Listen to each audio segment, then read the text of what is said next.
Good evening, everybody. How are you? You know, just listening to Tom Seaver winning his third Cy Young. Are there New York Mets fans in this audience? Okay. I have to say, I was pulling for you in the World Series. This is coming from a Pittsburgh Pirates fan. And, you know, it really turned for me. I came to Citi Field to watch my beloved Pirates play the Mets late in the season, and we swept you. I will just say that. And I was just struck because, you know, you go to other baseball cities, and oftentimes, you know, I live in Washington, and Washington Nationals fans, I don't know, there's just not this sophistication in terms of the taunting. It's sort of like, you know, you stink or stuff like that. I was amazed at Mets fans at the level of knowledge and sophistication that taunting was based on. It was sort of like everyone in the stands saw my Pirates hat and knew that I was really insecure about getting the wild card for 2 straight years, and they started chanting wild card. You know, they knew that the Cardinals always win our division, and they just, I mean, they just are terrible to me. So they started chanting Cardinals players' names like Yadier Molina. I was like, this is amazing. So you deserve to win the World Series. And maybe next year an NLCS with the Pirates and the Mets. That would be great. That is my one wish. Thank you for coming tonight. I hope you got the feeling that I just climbed out of your radio, because that's sort of what we're going for this evening. You know, if you listen to the kind of content that we have on the air, you know, I spend and my colleagues spend a lot of time listening, you know, to stories from people about their lives. And, you know, a lot of our content, we hope, feels like an intimate conversation. And so as we've been doing these events, you know, really the goal is to feel like we're taking a conversation that you might hear on the air and just bringing it to a room and involving everyone here, which has been just really, really enjoyable and I think rewarding. And it is going to rely on all of you being willing to be part of the conversation and tell your stories. So we're hoping that you're up for doing that, and we've really had some engaging conversations. So before we get to that, I just want to tell you the story of one family. I met them a few years ago. NPR and Morning Edition, we were doing a series called Family Matters. We were struck by this trend in the United States. Increasingly, families were bringing 3 or even more generations under a single roof. And you could sort of understand why this was happening. The economy was tough, and so a younger generation was living with parents longer than they might have in the past. And also elderly parents were living longer, which is great. But it meant that oftentimes you had, you know, someone in this so-called sandwich generation taking care of both, you know, kids and parents. And, you know, this was, in some cases, created situations that were full of love, sometimes a little bit of conflict, and, you know, a lot of pressures and difficult decisions. And so the family we're looking at right here, this is a woman named Ida Christian, and she lives in Maryland. And I spent about 8 weeks following her family and a couple other families to really learn about, you know, sort of the financial squeeze and the sandwich generation. So Ida Christian, 89 years old when I met her, and this is her granddaughter, Yolanda Hunter. And Yolanda just spends a lot of her time making sure that her grandmother stays active, both mentally and physically. Sing your favorite song. What is my favorite song? Okay, I'm going to say the first couple words. It's your thing. Do what you want to do. It's your thing. Do what you want to do. I love that woman's voice, and as soon as she would sing for me, you know, I just got chills because she's a beautiful person. She was really suffering from dementia, and dementia was really beginning to take its toll. And Yolanda, her granddaughter, decided to give up her full-time job to become a full-time caregiver for her grandma. This was one of the sacrifices in this family. This family had decided that they didn't want Ida Christian to be in a nursing home, and they were going to make whatever sacrifices they could to make sure that they could care for her 24/7. And so Yolanda was going to leave her full-time job for just maybe a year or so until the family could find another solution. I'm 43 years old. I'm in the prime of my earning potential years. I've got to get back to work. If I'm going to have, a 401k, if I'm going to have anything to retire on, I've got to get back to work because I virtually have to start all over. And this was one of those moments where, Yolanda would not say those things like in front of her other family members, but, she would take care of her grandmother and didn't, never thought twice, but was also feeling like her career was just on hold and was really scared of what that would mean for her. And so she would take care of her grandmother during the day, and then in the evening, she would sort of hand things off to her mom, Geneva Hunter. And this is Geneva here in her house. Her mom, Ida Christian, came to live with her, and Geneva would work all day long in an office and then come home, be with her mom, have dinner, take care of her overnight and in the morning. And Geneva talked to us about how exhausted this was, exhausting. And, she was really getting increasingly stressed about how the family would have the money for all the medical care for Ida Christian. But, I just remember Geneva telling us that whatever the stress was, whatever the exhaustion was, she just had no regrets. Sometimes I just stop and look at my blessings. And sometimes I just stop and look at my mother. And she's still here. And she looks good. And she's healthy. She's well taken care of. And that means so much to me. And Ida Christian today is still well taken care of. We've checked in with the family. The dementia has gotten worse. Geneva is still taking care of her mom in the evenings and in the mornings. And Yolanda Hunter, we're now several years in now. She's still taking care of her grandma as the full-time caregiver during the day. And she told us that she's still looking for a job, and she's increasingly worried about sort of getting her career back on track. I don't know how many of you hear the story of this family and can relate directly to what they're going through. I would imagine that all of us can relate in some way to this type of pressure, sort of questions about prioritizing, questions about money that involve love and family. And these are the kinds of stories that have just, in a very powerful way, told us the story of this economy and this country. And we've gone through a time of a really unpredictable and tough economy. And as we've listened to people and done our reporting over the past 7-10 years, you just hear so many people who are struggling just to stay afloat. And we're going to hear one voice now from a woman, and it's a report from my colleague, NPR's Sonari Glinton. Her name is Jan Wallsworth. She spent 26 years as a homemaker and a minister's wife until she got divorced, and she received a small pension from the divorce settlement. Then she lost her job in customer service. Now, she was one of those people, if you called her up and you had a customer service problem, she would help you. Jan was about to turn 60, and she's despaired about ever being able to find a job again. The thing that maybe has made this all the harder is the fact that that job fulfilled everything that I like to do. I was helping people. A lot of the people that called were older, more my age. I was extremely successful. They could tell by my voice I wasn't some 20-year-old with that impatience. And this is a proud woman who spent many, many months out of work, and that was a problem for a lot of Americans. But since I talked to Jan several years ago, the unemployment rate has fallen almost to 5%. And when you've been out of the workplace for a long time, and there are a lot of people who've been out of the workplace, there's this thing called, long-term unemployment and people who have given up. It's difficult to plan or even think about your future a month from now, or to think about retirement a few years from now. I mean, I've just listened to her. She's 60 years old. I mean, I could imagine her wanting to give up because of the stage of her career, but not being able to because you need that job to survive. And I mean, sort of restarting a career at that point is tough. Yeah, and it's interesting to me, and just like she worked in customer service, which I think is with tech.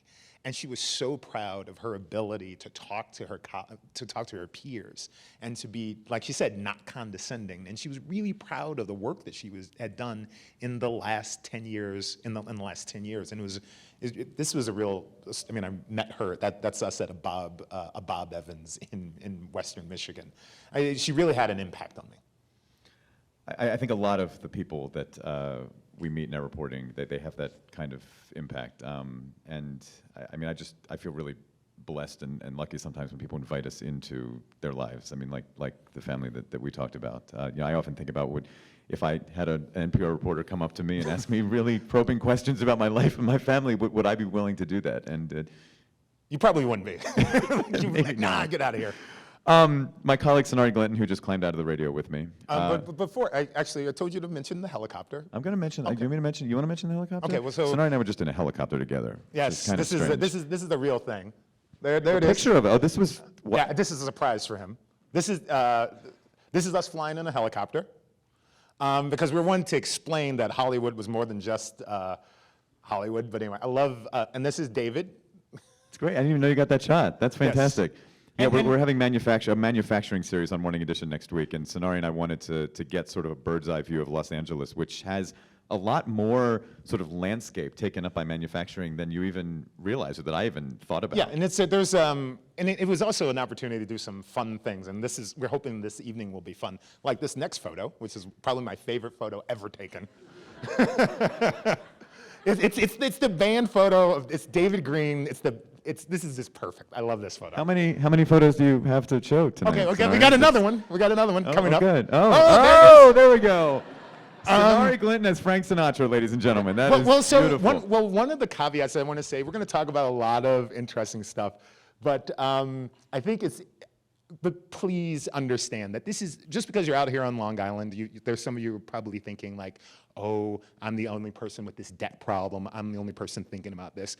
I'm doing a story right now about Frank Sinatra and how he spent like Frank Sinatra. And didn't leave behind a lot of money to his kids. This is a thing that a lot of people deal with. He grew up in Hoboken. He didn't have a lot of education, and handling big financial matters were really difficult, and it was difficult for a lot of people like him. So don't feel afraid. All of us are dealing with this. All of us have these issues and problems. So feel free to fill out those questionnaires and ask a question. It's actually a very good segue for me bringing out the next person who's going to join us on the stage. Before I do, I just want to say that you can tell Sonari has a lot of knowledge in his head about things like Frank Sinatra. We know a little bit about some things, but I cannot stress this enough. And this is, if you have listened to anything over the last 10 minutes, please listen to this. Do not take any advice on your finances from me or from Sonari. I can talk to you about Frank Sinatra, not your money. Right.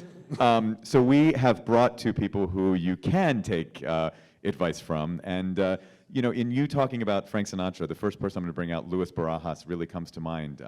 Luis was the first Latino certified investment planner in the United States of America.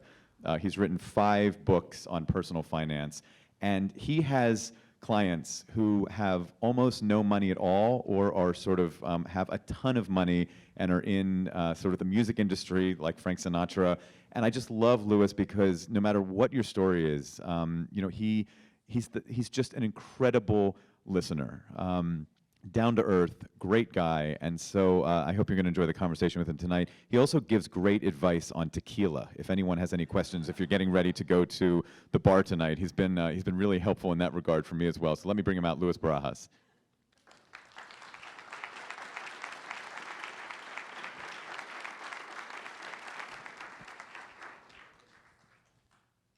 And the other person who's going to join me on stage, Michelle Singletary, writes a personal finance column for the Washington Post that shows up in like 8 bazillion newspapers around the country. She's really a pioneer in the world of personal finance. You might have heard her on public radio, seen her on public television. I will say this about Michelle. She will tell you if she thinks you are not doing something wise with your money. I will put money on that. She will deliver that message in the most loving and compassionate way you could ever imagine. But she will tell you if you are doing something unwise with your money, which is really helpful. So let me bring up a woman who is a dear friend of mine, Michelle Singletary. Truth is coming on the stage.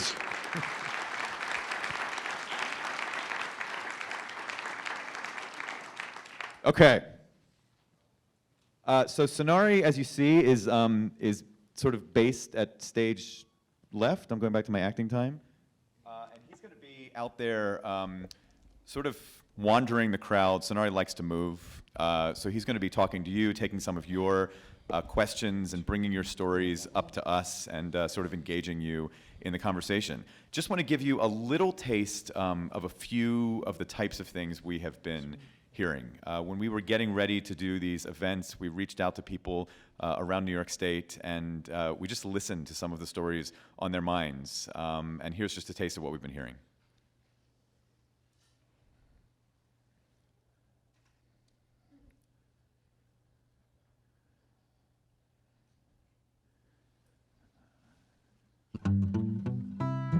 My name is Greg Barisi. For the entirety of my adult life, I've been self-employed as a musician. As someone who doesn't have an employer who will match retirement contributions in a 401k or some other sort of retirement savings account, what's the best way to save for retirement? I'm Kara. I'm 25 and I work in advertising. And when I was in high school, my parents wanted me to start building my credit history, but as a high schooler and a college student, I didn't manage my credit well. And now I have a poor credit rating that I'm slowly working on rebuilding. And my question is, how can I prevent my bad credit history from impacting my future, particularly with major purchases such as buying a house and a car? My name is Elaine. I'm 60 years old and I'm a marketing director. The scariest thing that I have seen is a lot of people who are friends and in my age group losing their jobs or getting laid off. And if you're in that gap where you're not eligible yet for Social Security or you're only eligible for the minimum, you know that that's not going to be enough. My question is, what are the best steps towards putting together a financial package to ensure stability at 60 and beyond? Can I just start with a show of hands? How many people in here can connect to at least one of the people who was in that video and what they're thinking about? Okay. Louis, I'm going to throw you under the bus. You always do. With My name is music, with Greg the soundtrack. I love the soundtrack. Never heard it before. Louis told me that some of the conversations that he, some of the conversations he loves to have is with couples, two people in a relationship, marriage or relationship, kind of hearing about some of the different approaches to managing money, shall we say, that can sometimes cause stress. So I'm just wondering, are there any couples out there who came together tonight? Don't be bashful. Oh, yeah. Okay. Oh, yeah. Anyone who has had the experience of having two different approaches to managing your finance cause a heated conversation? Right in the front row. Right in the front row. Front row and the back row, behind the side the row, middle row. middle row. We should rename this, not Family Matters, but couples. Sonari, would you guys be willing to tell us why you're sort of raising your hands? Who basically he's asking you who's a saver and who's a spender. Which one of his? We're trying to be savers. He's more of the saver. I'm more of the spender. I would Yeah, say. but she's kind of winning. She's winning. Yeah. We have 2 young children and a house. Oh, so you're spending just on your So- children. You're not spending on other stuff. It's, Right. It's good spending. We just We're spend it trying. all. Spend it all. What are your names? Jaredina. And Robert Padwana. Jardine and Robert? So can you... What's the elephant in the room? What is it when you get to the point where you say, I don't even want to bring this up because we're just going to end up arguing about this? What's that one? Give me an example of an expense that kind of took you over the edge. The house, I Yeah, would the say. kids, the And the kids. kids. That you spend on a Two house. just minor expenses, minor little things. It's everything. Oh, those things, the house and the It's kids. everything. Robert's thinking, I already, look, he's thinking of that one thing she spent on that. She said, oh, boy. Did you guys have a big decision to make about whether to buy a house? Was it? No, we had help. Her parents helped us out, so we've been, Fortunate. yeah, very fortunate. Michelle, you're being really quiet. I know you want to talk to Jody. I can identify with the children. I had 3, and after the first one, I asked my husband for a dog. Yeah. You know, I was like, this kid costs a lot of money, and, you know, a couple vet bills. So why we I stopped at totally 2. get it. You have 2? Yeah, get a dog next. We did. We got a dog. In fact, That actually, I'm works. gonna take that back. Don't get a dog. Don't Too get late. a dog, because I let the children talk me into getting a dog. You know, anybody who's out there, mother, they say, I'm gonna take care of the dog. I'm gonna walk the dog. I cannot believe I fell for that. And he's now my dog. I don't want a dog. So I totally get it. You know, the thing about it is, it's so interesting that couples tend to marry their financial opposite. It's just sort of the whole opposites attract kind of thing. And I don't have a problem with that, as long as you sort of have some sort of system. I call them house rules, things that you can help minimize the argument. So in my household, one of our rules is that it takes 2 yeses and 1 no. So if one of us says no, whatever it is that we want can't be bought. So it took like 8 years before we could get a dining room set, because we couldn't agree. And then also we have a spending cap. So neither of us can spend more than $200 without consulting the other one. That's a really great rule, because that means you have to talk constantly. And so we just sort of, now, mind you, I married my financial soulmate, because he's cheap and I'm cheap. It's great. So none of you ever spending $200 on anything? No, it's great. I mean, I'm telling you, when you marry cheap, oh my, cheap is so sexy. Oh. Wow. I am going to tweet that right now. Okay, so hold on a second. So Everybody tweet. Let's pause 30 seconds to tweet. How many of you here, raise your hands, consider yourself spenders, that you really enjoy spending money? Raise your hands. I'm raising my hand, and how many of you consider yourself thrifty? I didn't want to say cheap, but Oh, well, look at that. That can't be possible. Look at that. Come on. Wow. And how many of you are liars? Wait, Robert, what is something that you have spent money on as a couple, and you would just Robert's sort of like, say I that cannot was believe we sat in the front row. shouldn't Like, have man. shouldn't have done that. Shouldn't have done that, honey. Probably all the dinners that we go out to. You like having dinner out? You say that, you say that go out, like that, not in the past, like this is ongoing. Yeah. I mean, it's a good thing to spend time together, but you know, money could be probably spent a little more wisely. Do you two have guidance on how much you can spend on fun, like going out to dinner and enjoying Okay, yourself? so he did tell y'all, right? Okay, so do you guys have any credit card debt? Yeah. Like, that it's ongoing, that you don't pay off every month, like you have, Yeah, it's accruing, sure. yeah, he says, sure. Okay, it's just between us, it's not gonna go nowhere, can you tell? You know, like in Vegas, what happens in Vegas, what happens in Stony Brook, stays in Stony Brook. So do you mind telling us how much? Like 12,000. On credit cards? Yeah. Oh, okay. Is that a lot? That's a lot. Yeah, that's a lot. That's a lot. So y'all don't have y'all cards with y'all, do y'all? I'm sorry? Do you have your credit cards with you? I have one. Why? I don't. She's saying no, he said yes. Y'all have your cards with you, don't you? I do not. Yeah, okay. Can I see What them? part of this did they not get? I think Lewis was trying to send you a message. No, for real, I'm serious. Can I see them? What? I don't have one on me. Yeah, Robert I don't got carry one. it. You have You yours? want to see it? Yeah, can I see She it? wants to see it. Yeah. This is a perfectly healthy process. Don't worry. Everything's gonna be fine. Okay, so which scissors should we use? Okay. I can't take my mic with you, so you have to come. Okay. Oh. Oh. See, nobody This- listens to this their is financial your, planner. Okay, so This you is your need to solution? not be using it at all anymore. No? Nope. You're gonna have dinners at home, put a blanket on the floor, put the kids to bed, and you can have a nice romantic time at home. Give me the card.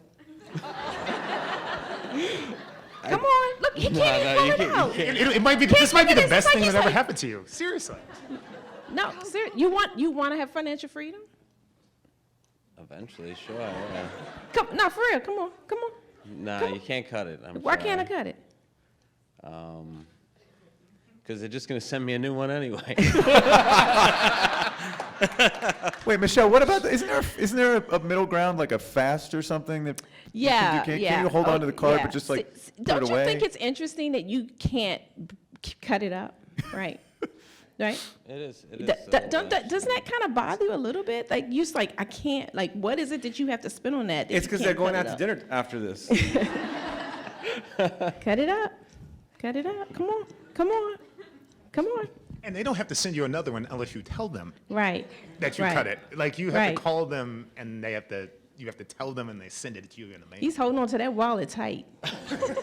Now, but also, the two of you have a different approach to this. That we've Right. heard I mean, at the same before. time, okay, so I do. Well, I mean, one of the things I really believe in focusing and spending money on what's important to you and your values, right? Everybody has, but most people like to do a budget, or when you read a book on financial planning, there's a budget there, and it's really important for me for people to live their lives on purpose and spend their money on their highest values. So if I were to meet with you, I'm pretty sure, I see you guys kind of leaning towards each other, not away from each other. Marriage is important to you, family is important to you, right? And so when I look at somebody's budget, I'll ask them, and after I've gone through their values, and I'll say, and you've named marriage, your marriage is one of the most important values in your life. Where are you spending money on this budget to make your marriage stronger? Or when they put kids, where are you spending money to basically give your kids the best education they possibly can have? Because sometimes parents will put education, their children, their health. And so I like when people spend money on a date night, right? A date night is important, or I like when they go out. But the problem is that we have to keep things in perspective. You have to take a look at your long-term goals. You have to take a look at what's coming up. If you've got young kids, college is coming faster than you think. And then maybe you want to help them out when they get married. I don't know if you have a little boy or a little girl. Then you want to help. Then you got your parents that you might have to help. I don't know. So all these things put in perspective, you start realizing, well, we can go out to dinner, but maybe just not every week. Maybe save it for once a month, twice a month, or save up every other year for a family vacation. And so I don't mind spending money on things that are important, because I've always said I've never seen a U-Haul behind a hearse. So my job, you're not going to take anything with you, right? And so my job is I want to make sure that my clients are investing and spending money on memories, on experiences, and at the same time putting money away for the retirement and other things that are going to be coming up faster than they think. Michelle, memories, experiences, dinners. I love Lewis. I do. Just comes the everything butt. he just said about that dinner. Listen, if something happened financially, I mean, the thing is, you don't want to carry one of the highest cost debt, which is credit card debt. And so you can make memories without spending money. I mean, I'm fine with you using credit as long as you pay it off every month. But when you get to a level where you can't pay it off every month, you're in financial trouble. Right. And I want you to be in pain while you pay it. So I don't want you to go out. I don't want you to take any vacations until you get rid of that monkey off your back. And when this last recession happened, we now know how tenuous our jobs are, do we not? And so lots of people could have survived the recession a lot longer had they not had a lot of consumer debt. You can make memories without spending money. And especially if we want to concentrate on you guys, because we don't want to make it sound like we're, beating up on you guys. But if you don't have a college fund for your kids, then you absolutely should not be spending any money going out on dinner. No, you can't get no vacation for a while until you have college funds for both those kids or whoever else is out there, and you've gotten rid of your consumer debt. I'll let you keep the mortgage, but other than that, no, don't go nowhere. So, Sonara, we began the night with Michelle coming after a lovely couple with scissors. Where do we go from here? I'm back here. Thank you both very much. Yes. And I have Sean O'Neill, who has a question, and he's and this is his wife Vicky, and they're expecting. And so what's your question? What do I do with this baby now? But well, that's a good financial question. So you should be asking that. No. Congratulations, by the way. Yeah. Thank you. Our big question is we're trying to prioritize now that we have a child coming on the way. Prioritize like what kind of debt we should be paying off versus what we should be saving. So the only debt we have, other than our mortgage, is student loan debt. Other than that, I guess my job, I don't have a employee-sponsored retirement program. I have just a simple IRA that I contribute money to. And we're kind of wondering, do we start a college fund right away while we still have student debt? Do we try to throw more money into retirement rather than throwing everything at student debt? Right now, the plan's been just try to eliminate student debt as quickly as possible. So it's prioritizing those things: college loans, child fund, student debt. This is like one of the questions that I feel like we hear Yeah. a lot about. Every it's- single- and, Yeah. and place. it just feels like it's so hard to get the answer to how to prioritize. So thank you both for getting ready to offer the answer for how to prioritize. How much student loan debt do you have? I'm sorry, Sonari. Around 45,000 right now. Okay, all right. And that's the two of you, right? Yeah, good mind. Totally. Yeah, I would like to see you get rid of that as soon as possible. If I were sort of sitting down with you and talking to you, we'd really tighten your budget. I mean, tight. In fact, the four of you all could like alternate each other's house, so that would be like going out. So they cook dinner, you come over. In fact, when we're not focused on you, you all come down and sit next to them. Get to know them, and so you all can have dinner at each other's house. So I would look at your budget, see where we can cut, and I mean cut to the bone till you see marrow. And then you're going to get rid of that student loan debt. I'd like to see you have an emergency fund in case, because if an emergency happens and you don't have savings, then you're going to go into debt. So I would say, a couple $1,000s. Usually people recommend, I recommend 3 to 6 months living expenses. But since you've got so much debt, let's just sort of focus on just having something there in case the car breaks down or things like that, or you lose your job. So emergency fund. Then have a life happens fund for when the car breaks down.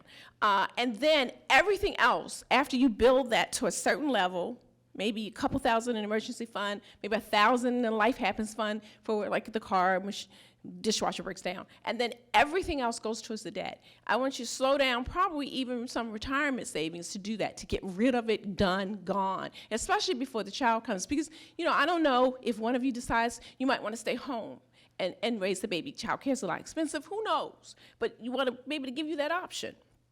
Pay off all that student loan debt, then go back to building up that emergency fund to at least 3 months, 6 months ideally. Once you do that, stop. Then you can start putting money back into the retirement and then start a 529 plan for the child.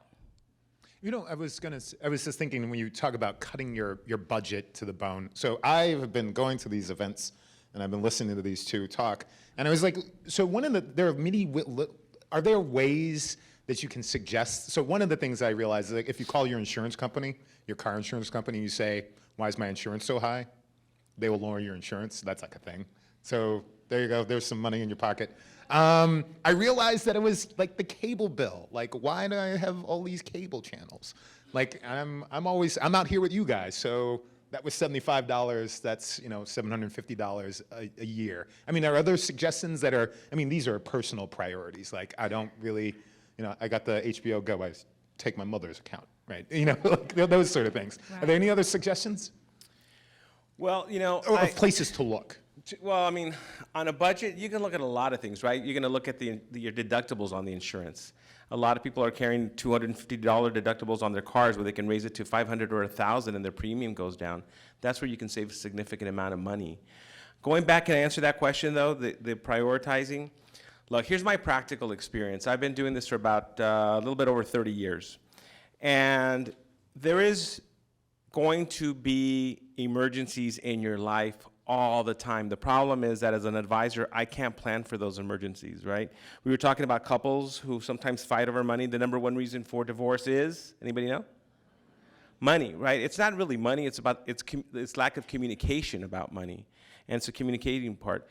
And so I would automatically start putting money away into your retirement plan or having money. If all you have is an IRA, are you self-employed or do you work for somebody that doesn't have a pension plan? Okay, so then I would automatically start having my amount of money being taken out to fund my IRA every month. But you disagree with Michelle on that, because she was saying maybe take some away from retirement investments now to pay down that student loan debt. you know, I mean, I deal with, so my story is I used to work with multimillionaires and billionaires, and I quit my job 25 years ago to go back to a barrio where I grew up, where there's a lot of poverty, I mean, extreme poverty. And now, after 25 years, I've got a lot of celebrity clients and whatever, but almost all my client base, no one has ever earned more than $45,000 a year, and they pretty much all have, when they retire, to roll over into their IRAs, $700,000, $800,000, $900,000. And I'll ask them, and none of them has ever had access to a financial planner. None of them has ever had access to any CPA. And I said, so how'd you do it? And it was a constant recurring theme among poor people who had money in retirement, which is very rare, right? It's just, I don't know. I just had it taken out from my paycheck every month, and it went to my retirement plan. Now, if they would have waited for the right time to do that, because I mean, things happen in life. People get cancer, people get sick, their kids get sick. They wouldn't have a dime in retirement. And I will share with you that when people get to the age of 60, and it gets there really fast, if you're in your 30s or 40s, trust me, it'll go like that. You have this thing of compounding effect on money, and you have to start saving at a very young age. And if you don't get in the habit, and nobody makes it a habit until they just automatically have it taken away. So that's my suggestion for you. Yes, do you want to pay down that debt? Yes, but you know what? If you have to take an extra job, or you have to figure out how to make more money, or you have to sell stuff to pay down that debt, I would do it as promptly as possible. But I would still create a savings habit. I would build that muscle. I see people who will literally spend almost all their time trying to pay off debt, and it's 5-10 years later that they're still trying to pay off debt with no savings whatsoever. Because they don't know me. No.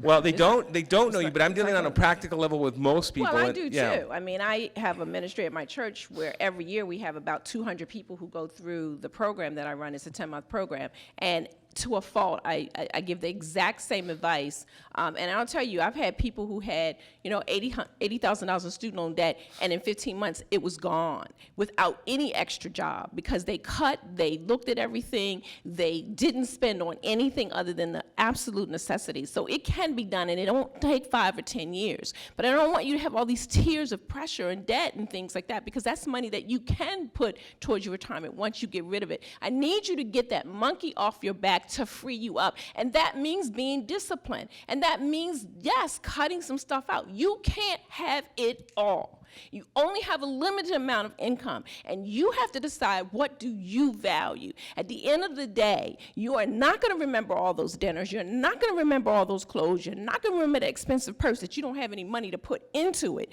You're going to remember that you sent your kids to college debt-free. You're going to remember, like this couple, that their parents were able to give them money to give them their first home. That's what you're going to remember. And so during these times, yes, I want you to suffer, so that at the end of the day, when you close your eyes, you have spent your money on stuff that really, really, truly value. Sometimes I sit up here and just wish she would tell us what she thought. It's very frustrating to draw Michelle out. Can I, before we move on, Sean, it's Sean, right? As you listen to Michelle talking about this kind of tightening and discipline, can you already start thinking of things like, okay, I could cut these things out and be more disciplined, or are you living so tightly that it's tough to even fathom what you could cut right now to be more disciplined? No, I think I can fathom some things. Like what? Well, not giving up my boat, but. Oh, you got a boat? Hold on, man. I know. Put the scissors. Put them down. Put the scissors down. Wait a second. You have a boat and you have a fan. Really? I'm having a hot flash. You said you're going to cut that up. Jardina just said you're going to cut that up, Michelle. The boat's about to go. Kids like boats, but okay. No.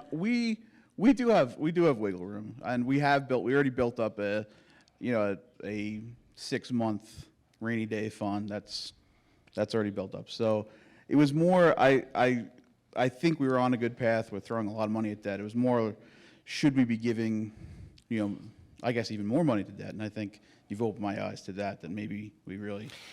A sailboat or a motorboat? Fishing boat. I actually don't have a problem with you having the boat once you get to the point where you don't have that debt and all that kind of stuff. Because to me, you shouldn't have a boat and you've got $45,000 in debt. So you get rid of that and then sure, sail away to wherever you want to. I don't have a problem with that. Yeah, but you got to, let me just share with you. You got to also take a look at the wise use of money, right? So you said you have 6 months of money put away in an emergency reserve. Most likely, if you have it in a regular bank, anybody know what you're earning in a regular bank right now? It's like if it's like a Wells or Chase or Bank of America, one of the big banks, you're earning 1/10 of 1%, correct? It's called 10 basis point, 1/10 of, that's what it's paying. So you know how long, there's a rule of 72 that tells you how long it takes you to double something, like to turn $1 into 2, or to turn a bottle of Fiji water for, whatever this costs, $2 into $4. So you divide 72 divided by the interest rate, it gives you the number of years. So if you're earning 6% on your investments, it's going to take you 12 years to double. Well, if you're earning 1/10 of 1% in the bank, it's going to take you 720 years to double $1. So That's if you've fine. got, That's- if you've that's got, cool. right, and so you're going to take a look at, if you've got that debt and you're paying, let's say, 7% interest rate on that debt, you might consider maybe taking 3 months of that, like Yeah, I she would said, agree. and then using that to pay off some of that debt. It's a huge difference. People don't realize that to go from 1% to 2%, or like if you're paying, you've got investment fees, and you're paying, 25 basis points or 1/4 of 1% to like 2% on your investments, well, that's not that big a deal. It's a huge deal. Yeah. So take a look at the fees you're paying, take a look at the interest rate you're paying, take a look at where you have your money. You have available resources, you're fortunate. There are people who don't have that much money saved in an account. I would agree. Congratulations on the baby coming, Sean. All right, I got Chris Macaluso? Is that how? Okay. And he's a special ed teacher doing the yeoman's work. Thank you for being a teacher. I appreciate it. And he has a question about retirement. I'm in the New York State retirement system, and I plan to retire in about 10 years. Okay. And at that point, we'll be given options as to how we want to collect our retirement. I want to make sure that my wife is taken care of should I predecease her. And so I wonder what variables you think I should consider at that point regarding how to collect that retirement. Good question, That's a Chris. good question. That's a wonderful question. And then when you're ready to retire, I would suggest that you go see a fee-only financial advisor, somebody who doesn't manage money and charge a percent, but basically charges you an hourly rate to really sit down and look at everything. And why is that important? Just remind us, Louis, why fee only is so important. If Well, that's who we should go to. what you want to do when you work with an advisor or a financial planner or financial consultant or whatever they call it, you want to make sure there is no conflict of interest and that you have what's called a fiduciary person working, somebody who has a fiduciary responsibility. Just so you know, probably about 90% of the financial planning industry, they are not fee-only advisors and only have what's called a suitability standard for you. So the way they make money is they have to sell you a product. And so they have to sell you a product that is suitable for you, but it might be the best product for you. This is someone who could go to Chris and say, I have a great idea for what you should do when you collect your retirement. Let me sell you this It and could that. be that, or it could be just that the only way they're going to make money is that they're going to say, well, should I take it? Well, in your case, it's going to be an annuity. It's going to be a pension. But for some people, they have the option in certain jobs to annuitize something, to turn it into a pension, or to pull the money out and roll it over into an IRA. Well, if I'm selling you something, or I'm going to earn a percentage on something, I may just convince you or convince both of us that the best thing is for you to transfer your money out and give it to me, and I'll manage it for you at 1 or 1.5%, right? So, so going to fee only, or somebody's going to charge you like a flat fee or an hourly fee, might be the best thing for you. Yes, and what you're going to do is you're going to choose a joint survivor annuity or pension plan where it's guaranteed. So you're going to take a look at that. You're not going to get 100% of your pension plan because you're now going to share it with the life expectancy with your wife. So it's going to come down a little bit, right? So you want to make sure that amount of money is going to be enough to maintain and support your lifestyle for the rest of your life. And you may have to be adding extra money to the SUNY retirement plan, I guess, or the college plan here. No, I totally agree. I think that's the time to sit down with someone. My husband and I are doing our retirement planning. I'm only 29, so we're just talking, I laughed a little too hard on that. So, and so we're about 10, 15 years out, and we're looking at whether we take the spouse or, to allow my spouse. And, really it's a guessing game because, the life expectancy for men is longer. It used to be that women outlived the guys. So, of course, they would take the spouse so they would have some. But now men are living till their 80s and 90s as well. And then you forfeit that money. But, those are the kind of decisions that when you sit down and talk to someone, you'll be able to determine, do you have other sources of income so that you can take that smaller payment. So now you're doing the planning at the exact right time, 10 to 15 years out. Lots of people sort of wait a couple years before. That's way too late because there's things that we never realized. My husband works for the federal government, but we were using my insurance because it was cheaper. But I can't get federal insurance if we have not been in the federal system for at least 5 years. So now, during this open enrollment, we're going to switch to his plan so that we can meet that 5-year period so that we can get, because my employer, I ain't going to talk about this crazy person, well, my people cut my pension benefits, but anyway. So I don't have retirement benefits through my current employer because they cut that out. And so now I have to look down the road, right? So now I'm so glad we did that because had we waited 5 or 2 years away from retirement, I would not have known that. And part of that is because we sat down with a financial planner to look at the federal government retirement plan so that we can make changes in time for when we do want to retire.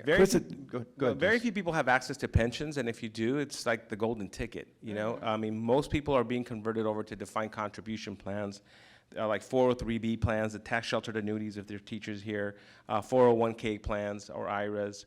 And the problem is that we don't know what our life expectancy is going to be, but I can share something with you. Again, I started 30 years ago, and I had a manager in front of me sit down with me and said, Louis, most people are going to retire by the age of 65. That was 30 years ago. And you have to make that money last at least 7 years because 95% of them will be dead in 7 years. This is 30 years ago, right? Otherwise, we can get sued. Swear to God, I mean, this is what I was told. I sit down with a young person coming up, and if you're going to be doing retirement planning and somebody retires at age 65, you got to plan for 30 years out. Now, I know that right now the life expectancy for a man is probably maybe 82 years old, for a woman maybe 85 years old, but the problem is, I mean, you hear statistics like a child born today is going to live until age 101. Right? And so most people are living longer and longer, and so we've got to make that money last. So it's really important that you do planning.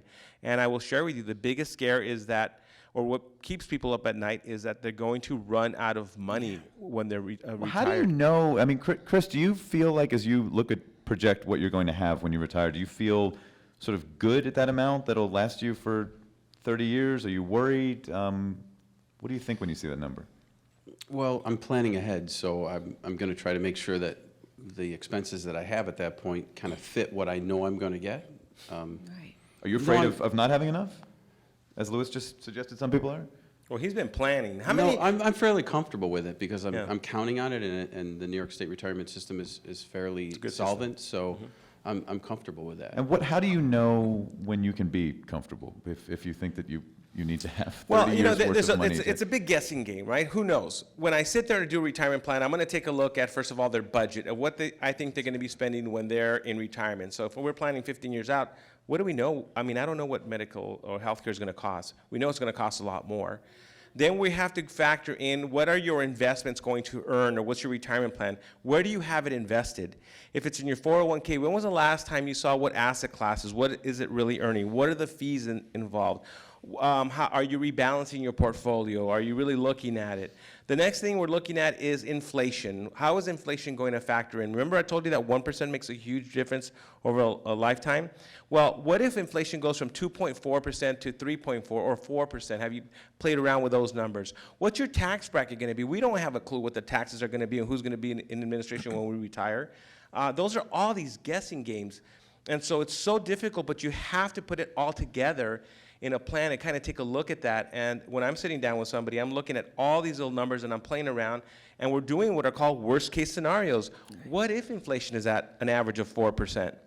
And I'm not talking about 8, 9, but 4%. That could make a huge difference. You'll run out of money 5, 7 years earlier before you thought you'd run out of money. What if your investments do what they've done over the last decade?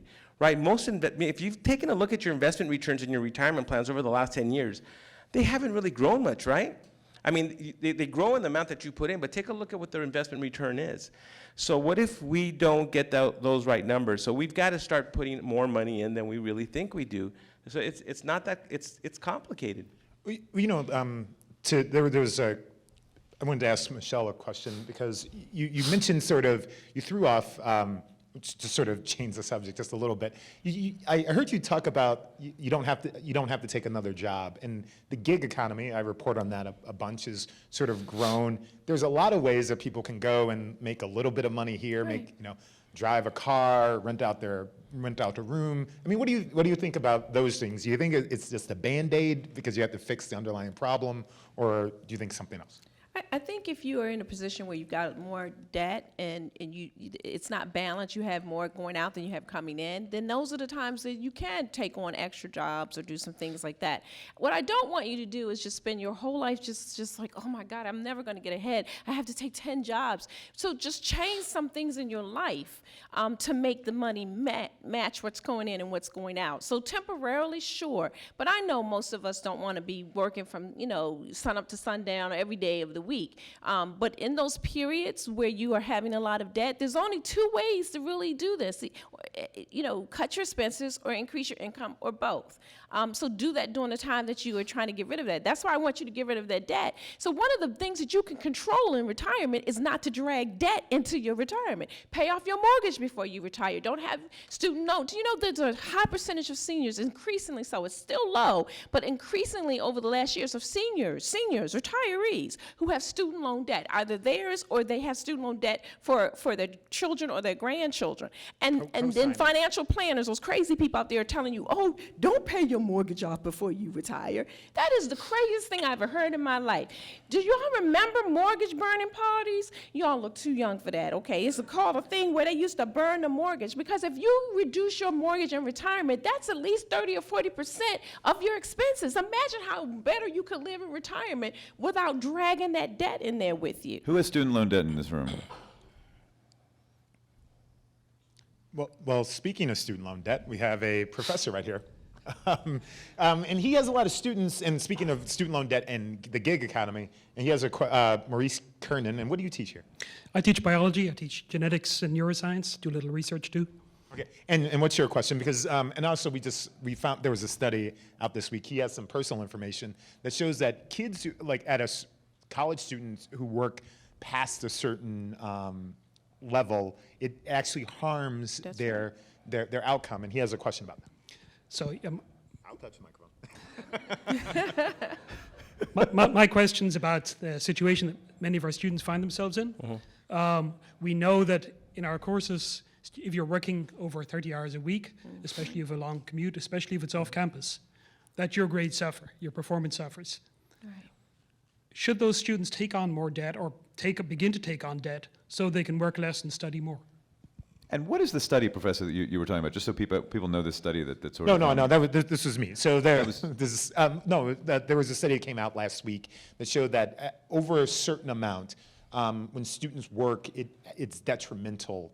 So there is this idea that working some actually helps you prioritize. I see. But there is a limit. I can't remember if it was 25 or 30 hours, but there is a point where we know now that it harms your... So that's a study, and you're actually seeing that in your classroom. I mean, you're feeling that what's just sort of an anecdote, one student story that comes to mind? I mean, how much time is he or she spending working?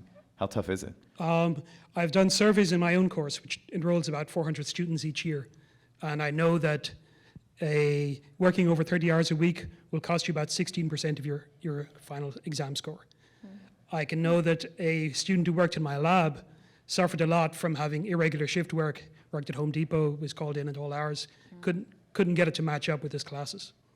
That's amazing. And you're wondering, a lot of those students are taking those jobs to avoid going into more debt. I mean, just to make sure it doesn't I don't know. As a professor, I'd like them to see us do as well as possible in my course. But I feel like I don't know their financial situation. I can't advise them what's a good idea. Okay, Michelle. Got a student who's not sleeping because they're working the overnight shift at Home Depot and their grades are suffering. Yeah, it's not just this last study. There have been studies over the years that show the more they work, it does impact their studies. I absolutely agree. That means going to college a different way. Now, if you're already in that situation, if you're not from New York and this is not your area and you're here, there's not much I can tell you to just, slog it through as best as you can. But if I can capture you before you make those decisions, if your parents couldn't afford to or didn't save for college, here's the thing. You can't have the traditional college experience that we've sort of pitched to everybody. You go away, you stay on campus for 4 years. I just did a column about the amount of money people spend for room and board. It is actually more than tuition. Yep. So you are borrowing for rent and food. Now, if as both Louis and I sat down for someone and said, listen, take out a couple loans for several years to pay for your rent and food, you would think we were fools. But that's what you're doing. So that means go to community college perhaps for 2 years, then transfer to this wonderful university if you can't afford it. Or live at home or live with relatives so that you don't have to work. My husband and I have been blessed that we saved from the time my kids were this little so that my daughter can stay on campus. But had we not, she would absolutely have commuted. We live in Maryland. She goes to the University of Maryland. She did not want to go to the University of Maryland. We only had University of Maryland money.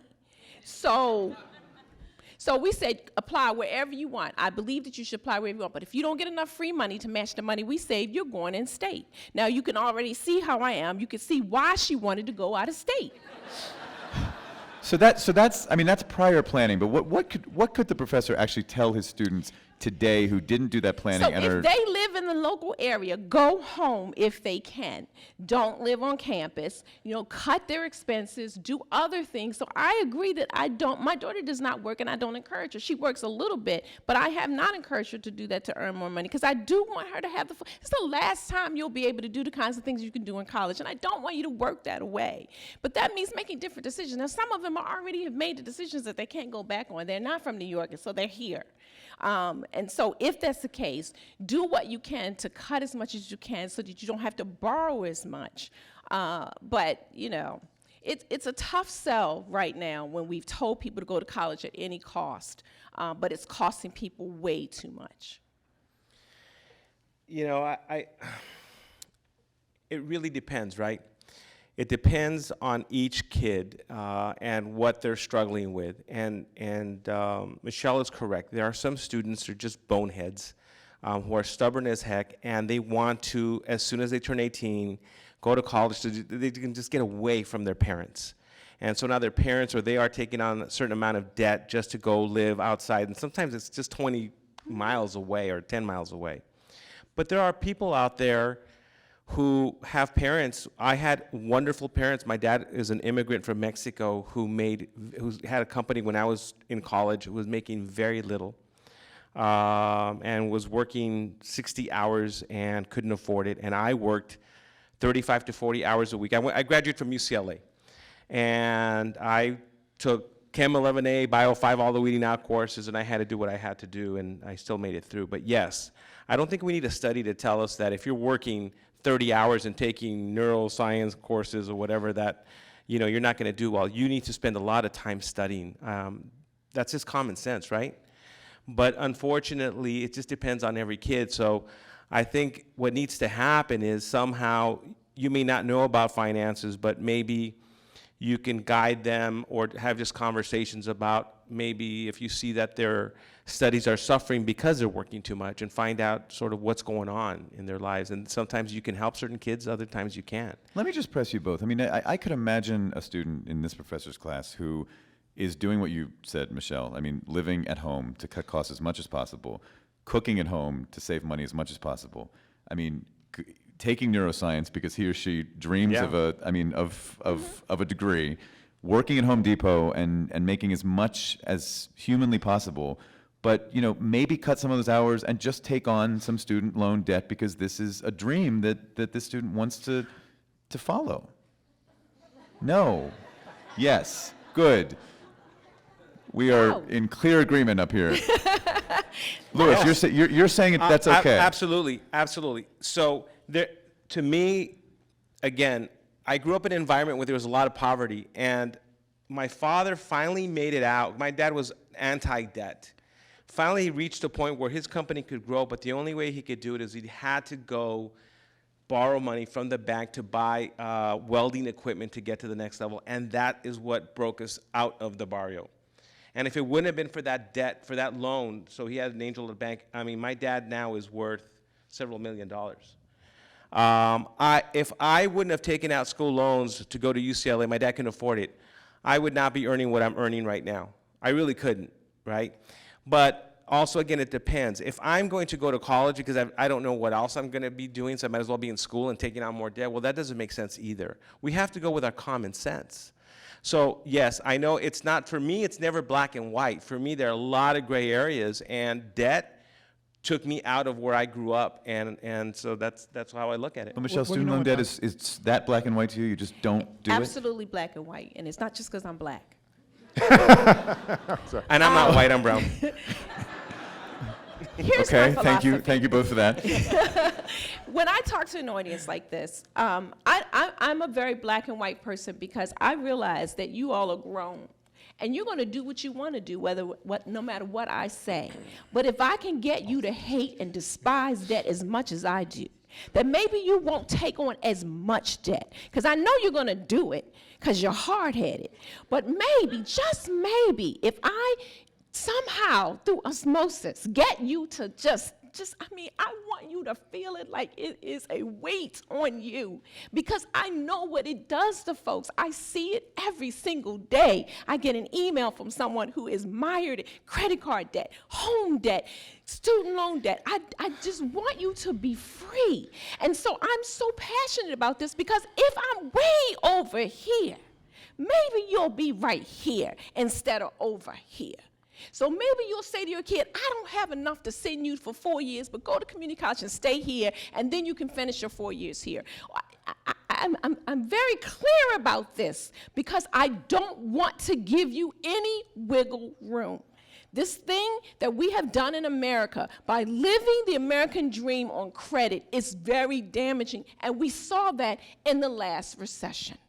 And so we need to learn the lessons that we learned in the last recession, that leverage, using other people's money, is not the only way to go. I want you to go to college. I want you to have the things that you want, but I want you to do it when you can afford it. What lesson are we teaching folks to do things that you can't afford with money that you don't have? So that's why I'm so black and white and black. You know? Oh my God, she's on fire tonight. Here, totally on go fire. ahead, cut this sucker up. Oh, yeah. Let's go. Oh, my God. Cut it. There you go. Listen, Give it back to me. Cut it up. Cut we it up. started with this young couple in I know. You guys are so... and I want you to be able to do what your parents did for you. And that the track that you're on right now, you're not going to be able to do that for your children. Because and I bet you your parents didn't live the way you live right now. And so I want you to be able to send your kids debt free, and you absolutely can do that. But you got to get rid of that $12,000 credit card debt. You got to change how you use your money and change your priorities and how you view debt. And once you do that, you can have the American dream. Because again, it's about what do you truly value. Because if we surveyed all of you all, you would say things like, I want a secure retirement. I want to send my kids to college. Do you want to give? Once you graduate from this wonderful university, they shouldn't have to beg you to give money. And yet they will, because you won't have the money because you have all this other stuff going on. But if you gave more once you graduated, then the people coming behind you won't have to take on student loan debt. They'll have a great endowment so that more people can go and not take on debt, and that's what I'm talking about, right? That's what you want to leave here today, with something to show for all the hard work that you do, right? Sonari, where are you? I'm right over here. She is on fire tonight. It's hot up here. Well, when you say thinking about how you go to college, I've reported on a lot of first generation people especially, and I just think about this one girl who was at Simmons in Boston, and she was majoring in film. Now I live in West Hollywood now, and I know how far a Simmons degree in film goes there, right? And so those are some of the things. I mean, we send kids to school, and you're like, you get a film degree, but like, what does that pay? Whereas maybe you might want to be an RN. But I have two parents here who have great questions about what to do with their children when they go to college. Two different parents or parents Two of the different same parents. children? Two different parents, but Okay, they have just similar curious. questions. I'm just wondering. So you ask your question first. Okay. So we are saving for our kids' college, and we have 529 plans. Okay. But depending on where they end up in school, we're going to need to borrow some money to finish funding the college. And my question is, are we better off doing something like a home equity loan or having them take out a student loan and then we take on the student loan? How old are your children? Hold on. Here comes the next question. Okay, well, before you go, how old are your children? They're 11, 13, and 15. Okay. All right, and the next one? And my daughter's a senior, and I wanted to know how much debt we should be comfortable taking on as parents for student loans. I'm gonna let I Louis. think I know the answer already. I'm gonna let Louis just. No, Michelle, you wanna dive in? Just listen to how you phrase the questions. There was already the assumption that you're going to take on debt, rather than saying, let's look at what we've saved, kids, and let's fit your college education into what we've saved and what we can fund out of our salary. You can do a tuition plan, pay per month while they're in school and not take out loans. So let's change. You already are condemning yourself and your children to debt. Again, maybe you're not going to do it the way I did. When my children, I said, you got to go where we have the cash. So if that means you got to stay in state and commute, that's what you're going to do. Now, I told you, my kid did not want to go to the University of Maryland. We live about maybe 17 miles from the university. She said, it's too close. It's too close. I said, really? If you walk, it's not so close. Good Lord. Wow. And she didn't want to go. Maryland's a great school. I graduated, go Terps. And now she is loving it. And she's about to study next semester at Bristol University in the UK. Zero debt. I don't know what you make, but you look like you make probably what I make. You look handsome, and so I'm sure you've got some money. We're not really wealthy folks. I didn't have millions of dollars, but we did it because we didn't have any debt and things like that. And you are the parent. They don't tell you where they're gonna go. You tell them where they're gonna go. Not all the time. I mean, you want to dream about where you want to go. He is the daddy. You tell them, this is the money I have. This is where you're gonna go. And you know what? Where do all of you all work? I bet you work at a place where people have gone to all kinds of different colleges, from Ivy League to community college. And where do you all work? At the same place. That's what I'm saying. So what's your name? Richard. Richard? Yeah. I mean, So do my you feel like question you would have be- enough in 529s to send your kids to some let's places? say I've saved all this money. I can cover all three of my boys to school, and I get to the last one, the third one, and I've got $15,000 left. And they've all been walking to school all this time. But I still have the $15,000. So my question is, on that $15,000, am I better off taking out a student loan, or they take out a student loan that I then cover, or financing it some other way through a home equity loan or something like that, just for that last little bit? So that last little I'm bit. almost home. You're And I- almost home. I Almost live there. debt-free. You're- Everything else, this is the only debt I'll have. No Yeah. credit No cards. credit You're cards, still no not card going to payments. take out a home equity loan. You're still not going to take out student loan debt. And hopefully that, as you're looking at your different 529 plans, you can transfer. If the other kids don't need all the money, you can transfer to the last one. So you need to have a conversation with all three of them and figure out how you're going to divide it. Are you going to be equal? And so that might mean that they're not going to go out of state and all three of them are going to commute, or maybe the last one is okay with community. Just, you need to talk to them. But I am not going on the assumption, and I'm not going to answer you the way you want me to answer. You need to talk to Lewis. Okay. You are not taking on any debt. She'll let me talk. You are not taking on any debt. I'm serious about that. Now, if you take that into your spirit, over the next 5 or 6 years that you have left, you're going to be more aggressive in putting money in their plan. You're going to rethink how they're going to go to college. Maybe all three of them go to community college for 2 years and transfer to the 4-year university, and they all still have that experience. But put that in your spirit. That's what I'm going to put in your spirit. I am not going to advise you to take on student loan debt. It's not what I would do, and I'm not going to advise you to do something that I wouldn't do. Michelle, my dear friend Louis Barra has let you cut up one of his credit cards. One of them. One. I didn't give her the big one. Just to be clear. So here, just in an unideal world, right? So if you had to do that, I would take a look at, and let's just say that you were going to take a look at a student loan versus your home equity line of credit. You might take a look at some of those loans where they're not charging you their interest. You're not accruing any interest until the kid graduates till 6 months after. In the meantime, you're saving that money at zero interest, and then you start paying that down. I always say I want kids to have skin in the game, right? I'm going to say I'm going to sit down and do a plan. This is what I can afford, and this is what you're going to be able to afford. Now, what we've done that's been pretty successful is that we'll say, we're telling the kid, you're going to take on the debt, and when you graduate, the parents will help you pay for it. But if you don't graduate, you'll be responsible for it. Kind of keeps the kid involved in college. It's a little bit, they become responsible.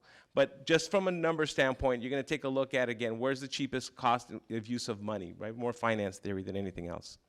Last thing I just want to quickly say about this.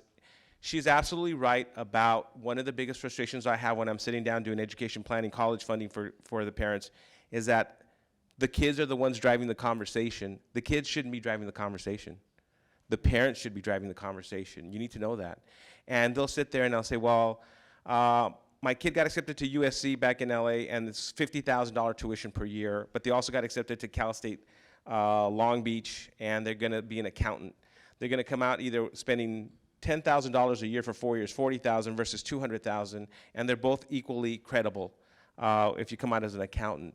And the kid says, no, I want to go to USC because my friends are going there, right? That doesn't make sense. At some point, the parents have to set some boundaries with the children, and that's where you get yourself in trouble because you can't say no. What happened to our mom? Have you your son, daughter's a senior? My daughter's a senior, yes. Have you had the conversations with your daughter that We Liz have. is talking about? We have. And Maybe what- not as tough as we should, but we have. Did her dreams match up with your ability to pay for the place that she's dreaming about going? What type of school? We don't know yet. I'm not sure they'll match up, but we'll see. So you have some money saved? We do have money saved. So would you have enough that she could go local and not take on any debt? Yes. I mean, has she applied to the applied to schools. to So the fine, I mean, that's applied great. to the state schools, the less expensive schools. You know what I mean? Like A few of the less expensive, more of the more expensive. More I mean, of the but more that's expensive. that's already a thing, right? I mean, Right. if you're not applying for, I mean, if you're not applying first for the good school that's nearby, that's a state, you know, like you know what I mean? Like then you don't have an option when that comes Right. along. You guys should be. You think that she's tough? My dad, by the way, used to go through the course book and pick my courses for me. Wow. Just- So let me just- ask the mom, so what's your concern? That she might want to go to the school that you don't have the money for? Correct. Right. And if that happens, so now she's applied. She's got into affordable and non-affordable, everything's, and the financial aid package has come back, and it's not going to be anywhere enough. So now the choice is the affordable that you can pay with cash and no loans, and then the one where you would have to take out loans. So what you going to do? Do I need to think come over it'll to your house? She will. Maybe you should. I think it'll depend on which school it is, and if it's a small amount of loan she has to take out, I feel like that might be worth it, but obviously you don't, but. Are you the parent? I am the parent. Are you the parent? Are you Yes, the yes, parent? yes. Say, I'm the parent. I am the parent. So when it comes down to that, be the parent. Why is this the one area? If you were advising her other parts in her life, you are not doing that. Why is it when it comes to this thing, we sort of give up? Can I say Tens this? of thousands of dollars. Because Baltimore. I'm a pretty it's candid not. person. It's not trying to buy like a vacation or a trip with friends. I mean, it's like, Mom, Dad, I'm dreaming of being a chemist, and I really want to. I mean, isn't there something that's sort of So you emotionally can be a chemist different? where you live. I mean, honest to goodness, all of us who are older, we went to various colleges, but you can get the same experience, the same education that you can afford. I went to the University of Maryland. The guy sitting across from me went to Harvard. We both ended up at the Post, and I now make more money than he does. So you see what I'm saying? You know, I mean, why are we not teaching people to do what you can afford? Yes, it would be ideal if you could go to that dream school. Yes, my daughter wanted to go to UNC. Mommy, I would die if I don't go. She had all the colors in her room painted in UNC colors. She's just going to die. Well, then die, because then I can take your 529 money and give it to your 2 siblings. Right.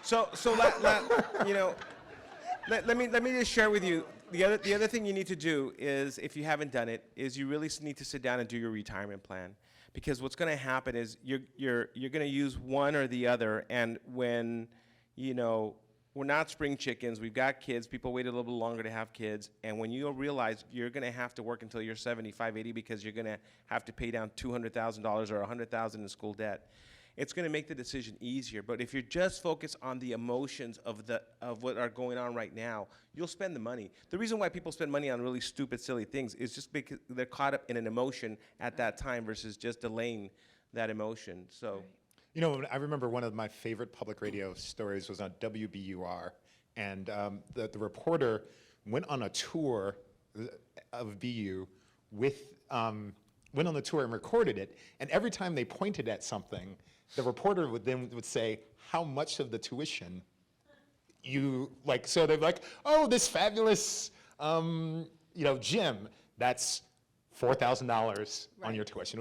It was one of the, because you realize then, and this is another thing, colleges went on a building boom in the last 15 to 20 years, and a lot of the costs that you're paying are for the splashy, the splashy things that have not a lot to do with the education. So cafeterias that are a lot nicer than what I remember being in college. Yeah, exactly. Dorm So, rooms. but from college to retirement, Yes. let's get back there. And Dr. Bleifeld, if you can raise your hand, I'm going to ask you next. So, ask your question. And tell me your name again. Claudia. Claudia. Yeah, I just want to know how much I can spend and then still have enough for retirement. The thing that bothers me is that I have friends who have gotten advice maybe from financial advisors or from friends, and they say, oh, you can't retire without $1 million, or you'll suffer, or you can't retire without this or that. And it's all based on what their standard of living is and how much they're willing to retire with. I guess what I'm asking is, what do you base that on? I'm a pretty simple woman. I don't need a lot. How do I decide how much I can spend now instead of dying with all I have? What do you want to spend? What do you want to spend money on right now that you're not spending? No, I'm kind of frugal. I like to buy things sometimes. I'm a pretty frugal person, but my parents just the last couple of years declined very rapidly, and they have their nest egg, and not that they didn't have a good life, but I'm like thinking, I don't want to leave. I want to spend some of my money. I don't need to leave it all to my kids. Right. And I love them, but. Right. Well, how much is enough? I would bet that you probably already have enough if you're frugal and you're maxing out your retirement plans and doing that. And I go back to is whether you want to go online and do a retirement calculator. Do you want to sit down and pay an advisor for just a couple of hours, again, a fee-only advisor, right? To look at your numbers. You should have a number. And so if you know that you're not going to outlive your cash flow, then take the trip. Go to Paris, enjoy yourself, because you're not going to go from being frugal your whole life to all of a sudden spending as much, you're not going to go out and start buying crazy things. I want to. Well, okay, but you know what? If you've done the right things and you've put enough money, I've got clients that will never outlive their money. They've been very frugal, they've saved for 30 years, they've been putting as much money, they've paid their kids to go to college, and they're really enjoying life. They're traveling, they're doing all these vacations, they're going on cruises, and they're not spending, crazy money. But Is that when you start thinking about philanthropy and things like that? I mean, if you have well, all there's so many. I mean, people who can have a lot of money, absolutely philanthropy. Not a lot of money. There's people who have already given some of it away. So it's just sitting down and having that confidence level, that comfort that you've already saved enough or on the path to save enough, and then whatever you have. That's what I do. Look. You have to budget. Budget makes you aware of what you're spending, but I also, again, I go back to this whole practical thing. We do the planning for the retirement. We have the money taken out of their paycheck to go into the retirement plan, maxing out whatever needs to get there. We have money taken out to go to their 529 plans, money to go for whatever, if they want to help their kids out with a wedding or whatever, get their first car. And once we've got it all down, then they say, well, what do I do with the rest? We go, spend it if you want. Spend it. If there's anything left, spend it. Enjoy yourself. Make memories with your spouse. Make memories with your children. Make memories with your parents. Make memories. Well, I have a question. You said, where do I find a financial advisor? I mean, I know I saw actually in my church bulletin that there's a program coming up for Christmas. But I mean, for a no-fee financial advisor? Where are the places to look for that? So the place that I drive people to is an organization called NAPFA, N-A-P-F-A. They're the only organization where they are fee only. Now, with a caveat, NAPFA.org or NAPFA.com, I think it's .org, N-A-P-F-A, National Association of Personal Financial Advisors. We have to even show them our tax returns to show them we're not even getting, we cannot get a referral fee, we cannot get a commission. But understand that a bunch of people from NAPFA still also charge a % to manage your money. Now, I used to do that because I went from, remember, 30 years in the business. I went from commission to this thing called fee-based, and don't get suckered into this fee-based. I see most people do pay for financial plans, and they use those plans to sucker you into buy a product. Not everyone, obviously, but I see it often enough. So fee only and fee based, two different things? Totally different. Fee based, that means you're a licensed and you're with a broker dealer, and they are the advisor is a fiduciary to the broker dealer, not to you. Fiduciary meaning having your best interest. The next level was fee only, which I went to because I've always wanted to do the right thing. And then I realized that 90%, or I don't know, 85 or whatever number, a really high number, are charging assets under management, because you'll say, oh, they won't see me because I have to have $500,000 to see a fee only advisor.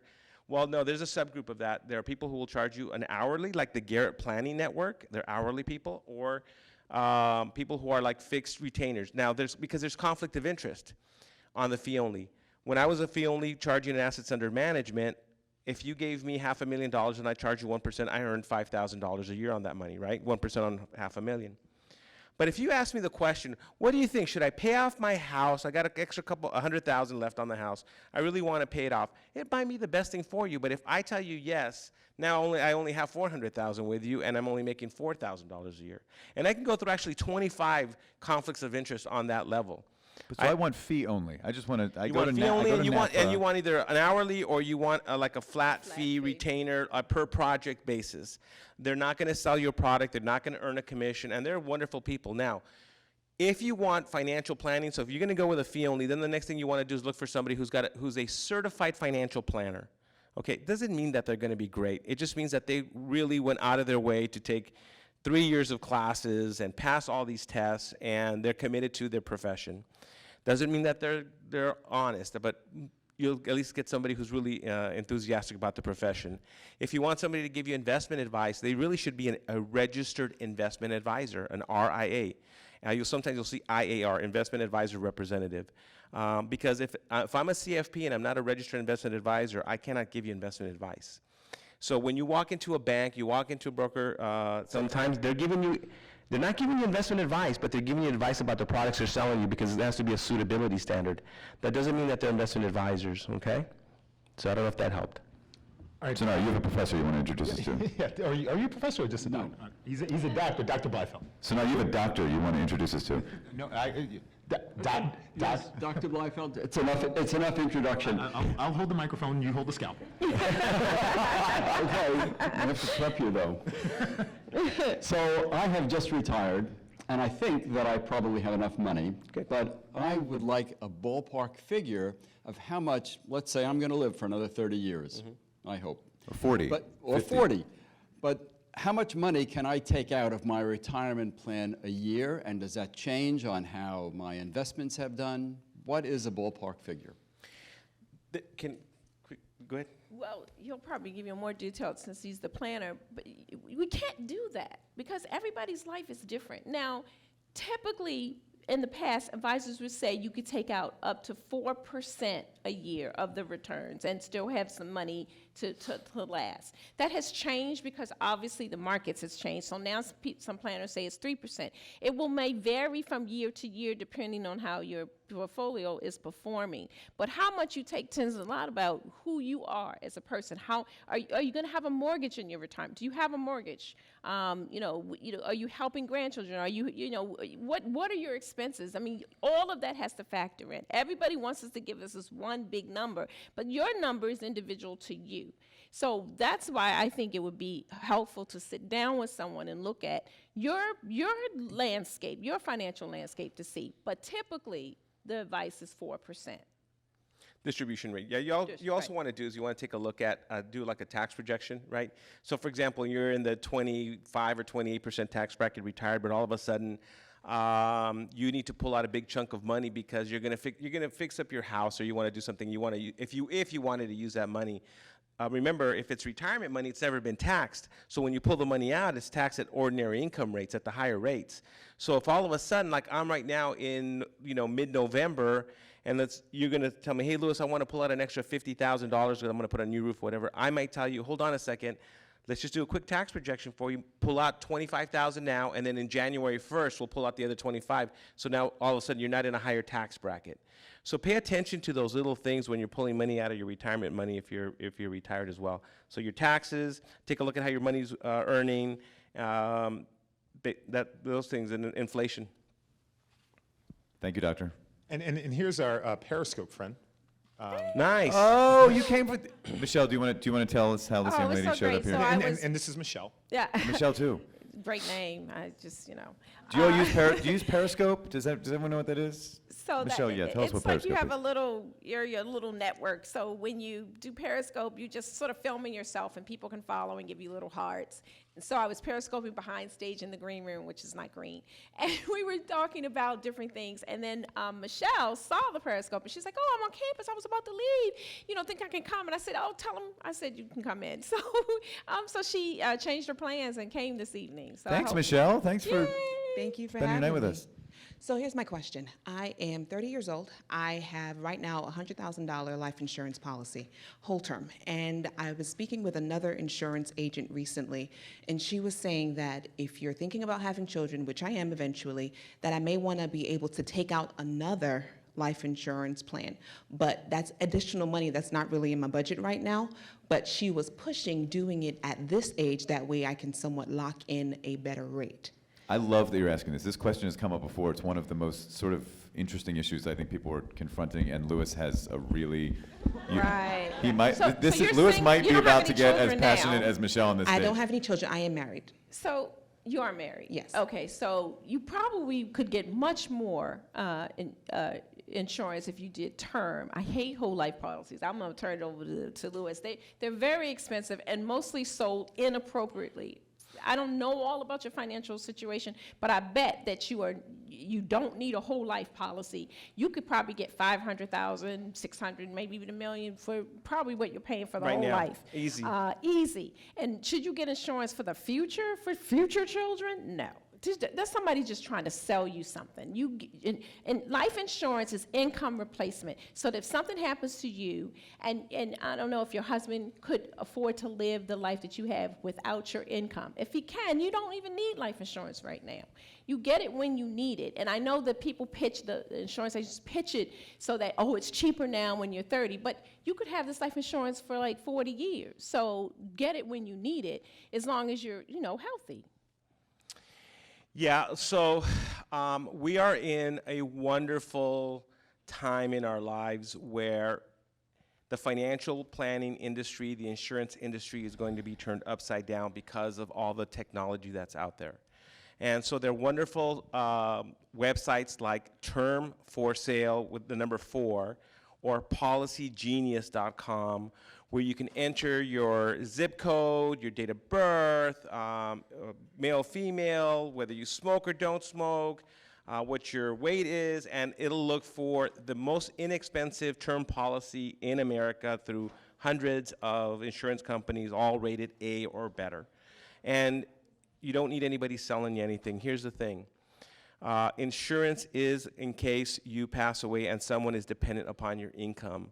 If you die and your spouse is dependent upon your income, you need life insurance, but you need term. You do not need insurance forever. You only need it during that time period when you're saving money.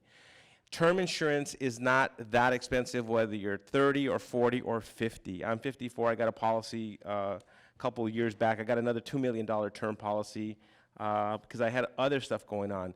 Now, there are people who might need cash value or permanent policies, as they like to call it, if they're very wealthy and they need to pay estate taxes if they die, and term insurance won't work. So there are reasons why permanent insurance might work.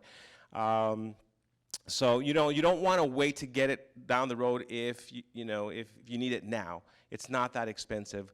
For somebody who's 30 years old, you look like you're in great shape, as long as there's nothing wrong with you, you can get a $500,000 policy, and you probably would be paying maybe, I don't know, $20 a month or something. Are a lot of people falling victim to what you're describing? People who are trying to sell products that just are not. They're not. Let me useful just at share all? with you. The problem is that I work in areas, and I work with really wealthy people, I work with poor people, and the people that are selling you the insurance, sometimes they honestly believe that they are selling you what's best for you, and they really believe it. They are not doing it with any intention to hurt you whatsoever. But the problem is, if you're selling insurance to people who don't have a lot of money, the insurance agent is not going to survive or be sustainable unless it's selling these really high commission products. Seriously. And so, but it's not what's best for you. And yes, there are some bad people out there, but most people, I think, in the industry, I really think that they're doing the best thing for you. They are unaware of how this industry really works. So again, because they're captive, right? They can't sell you what's best for you. They're doing what's best for both of you, mostly for them, but they don't know it. So. Sonari, after hearing you tonight, I'm going to call my car insurance company and ask for a lower rate. Oh no, there are tons of things like this where you amazing. can do, where you, by the way, you can, like the cable thing, you're like, I'm gonna cut the cord, they will tell you, they will be like, here's $20. I'm like, oh, cause I did this. It's like, I don't, by the time they were like, we will give it to you for $10 more, I actually, thinking of you, I was like, that's $10 I'm not gonna spend, like, thank you very much. So I got There you go. Just so you know, so they said don't listen to them right before the show, right? So on the auto insurance, from again working with so many clients over the years, I always find that most people are underinsured when it comes to auto insurance because they'll do it over the phone or one of those commercials. They don't realize. No, when was the last time somebody who sold you a homeowner's policy or an auto policy asked you for a copy of your net worth statement? They don't. They just say, oh, you bought a house, this is what you're going to insure you, or you bought a car, and this is what you're going to insure. They don't know whether you have $500,000 in retirement, whatever, because if something were to happen to you, you need to make sure you're properly covered. Insurance agents don't do that. So you really need to take a look at the big picture. So on the car insurance, you want to raise the deductibles, but make sure you have enough coverage to take care of just in case you fall asleep at the wheel. Something happens, you hit somebody, you want to make sure that you're protected. I love that you had serious thoughts about that. I was just sort of saying that I was going to call. Now, it. one that thing, was if actually you are really going to helpful. change your deductibles, you got to make sure you've got that money saved. Because if you're going to go from $250 to $500 to $1,000 for homeowner insurance, that's what my husband and I have, you got to make sure you've got that $1,000. Because otherwise, if something happens, how are you going to come up with the deductible? So if you're going to raise it, make sure you've got that money saved somewhere. Do you have final thoughts? Yeah, I have one last question. We talked a lot about planning, and I'm 41. I'm in the donut year. There's a lot of thinking about planning for myself, possibly planning for children, but also I got the old people in my life. Is there a way? It's a really hard. My sister had this conversation with all of us about 3 years ago. But is there an easy way to? It was at Thanksgiving, which I think was a really good time to talk about these things. So we're all healthy and happy. But is there? But it's still constantly because you have to constantly talk about planning and constantly talk about it. Is there a way to have a conversation at the beginning about, well, this is how much we're worth. This is, you know what I mean? So who you having the conversation about who you worth? Because you don't want to tell your siblings, they don't want. No, well, not that part, but planning for my mother and my sister and I planning for our mother. Right. And then You should constantly have these conversations. If you have elder parents, you should definitely be talking to them about what they have, and they may not want to share the specifics of it, but you definitely want to have a conversation, because if they don't have enough, then it is going to fall to you. So you're having a conversation with your parents, and you're going to have a conversation with your children. You're going to manage their expectations. So you're going to say, this is what we can do as a family. And I know I see the clock counting down, but for example, when we were planning for college, we try to have, my husband and I have little phrases. You can see how crazy I am. So when my kids would ask for stuff, I have things that we say to them so that it clicks right away. This is why we're doing it. So my daughter was asking me for something, and I don't know what it was, because when they ask for stuff, all I hear is Charlie Brown's Teacher. But you remember, wah, wah, wah, wah. So I don't hear, because if you don't hear, you don't have to get it.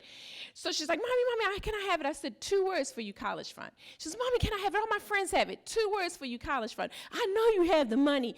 2 words for you, college fund. So this went on for about 15 minutes. She's so frustrated. She stomped her little foot. She says, well, I have 2 words for you.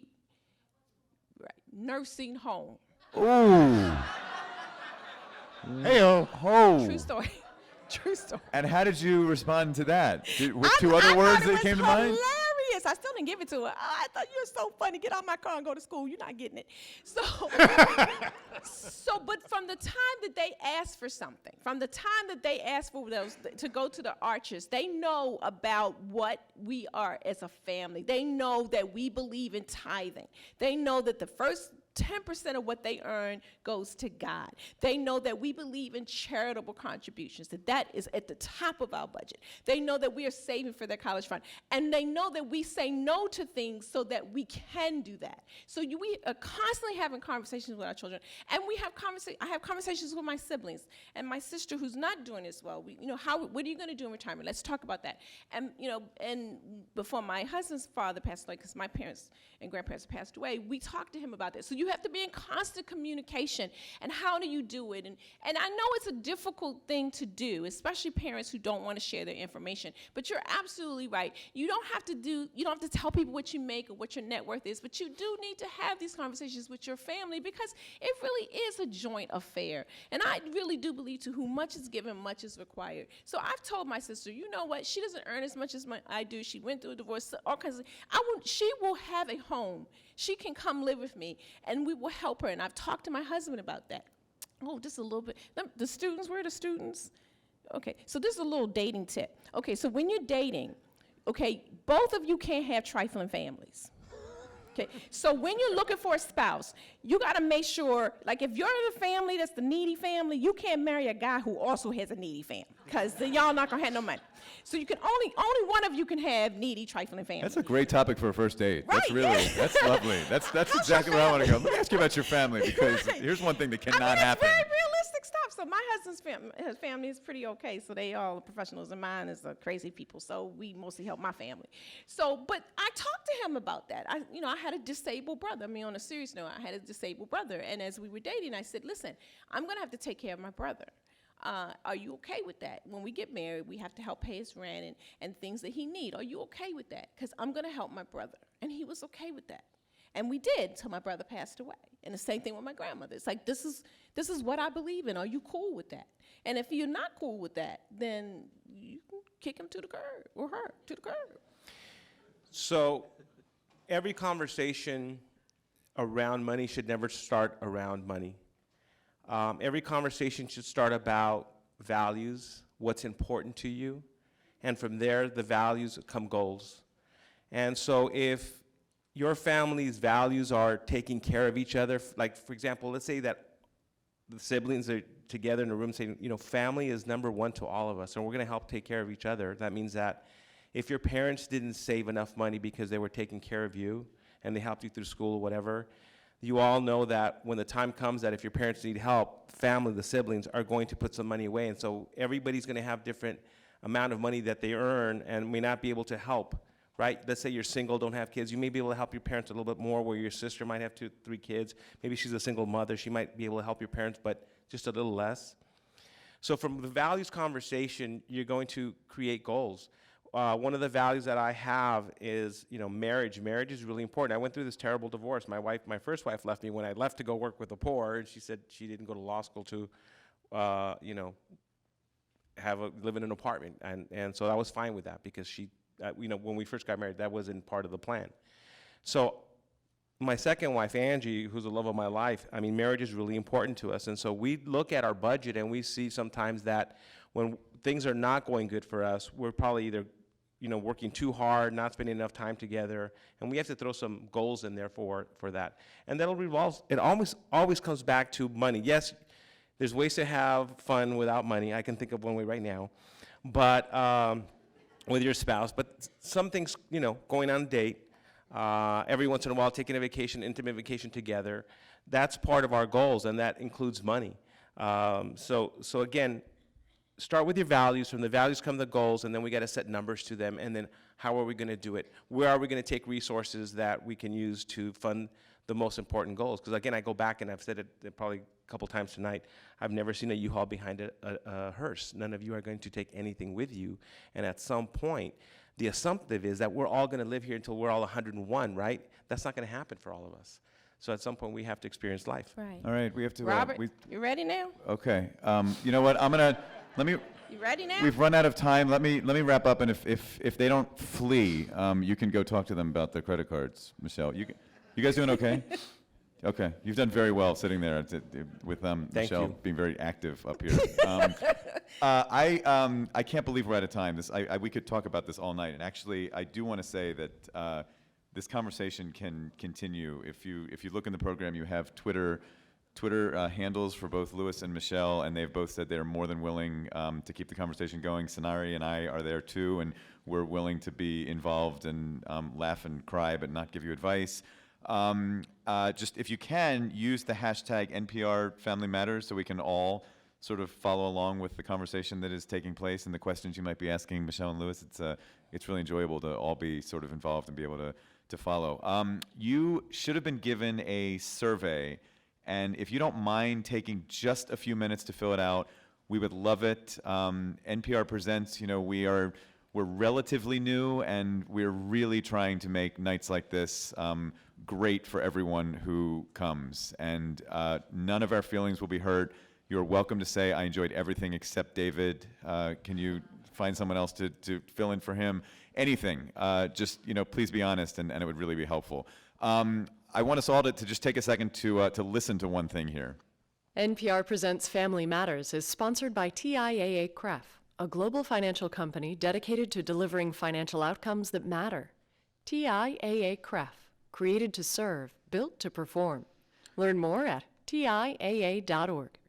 And just a couple huge thank yous. WPPB, Long Island's only NPR member station. They have been wonderful, wonderful hosts for this evening. You can just feel this is just such a vibrant public broadcasting community, and it just feels great. And I know that WPPB is really just grateful for all the support that you give in the community. To them, Sonari Glinton, is always wonderful to share a helicopter or an auditorium with you. This was a lot less frightening. Well, I don't know. Well, at moments. There were moments. Michelle Singletary and Louis Barajas, thank you for spending time with us. It's been a wonderful conversation. Thank you very Really much. appreciate it. And thank you for being so vulnerable and opening up and sharing. Yeah, your and thanks to financial all lives. of you, whether you were asking questions, giving us your most private details, or just being listeners. We really appreciate you coming and being part of this evening, and have a wonderful night. Thank you.